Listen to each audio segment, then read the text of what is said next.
अस्सलामुअलैकुम नाज़रीन, कौम न्यूज़ सागर माहिज़ मेंगल अचो तो तव्हांखे ताज़ा तरीन ख़बरों का ब्यूरो चीफ मीरपुर ख़ास शाहिद मेमन जे रिपोर्ट मुताबिक़ मोहम्मद मेडिकल कॉलेज में CPLC ऐं डॉक्टर ईसा लेबोरेटरी जे ताउन सां कराची में आयल डॉक्टरनि जी टीम मीरपुर ख़ास डिवीज़न जे 240 पुलिस अहलकारनि ऐं अमलदारनि जी hepatitis B and C HIV malaria sugar cholesterol HB ऐं कोरोना जे स्क्रीनिंग टेस्टूं कयूं वयूं। जंहिं बाद मोहम्मद मेडिकल कॉलेज जे ऑडिटोरियम में कोरोना खां बचाव बाबति आगाही सेशन भी मुनक़द कयो वियो।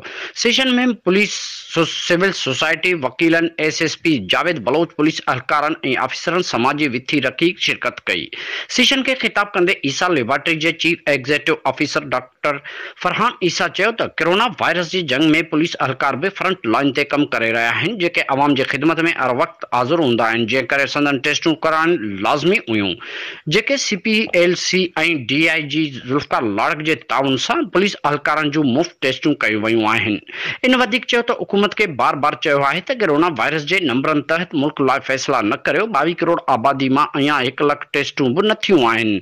सभिनी जूं टेस्टूं वरतियूं त केसनि जो तइदाद वधंदो। मुल्क में कंहिं भी बीमारियुनि जे ख़ात्मे लाइ हुकूमत संजीदा नाहे थींदी। फैलाव की वजह से न सिर्फ हमारे इलाके में, हमारे सूबे में, हमारे मुल्क में, बल्कि पूरी दुनिया में हम एक ऐसे दुश्मन के साथ मुकाबला कर रहे हैं जिसकी न हमें शक्ल पता है, न हमें उसकी कसामत का पता है।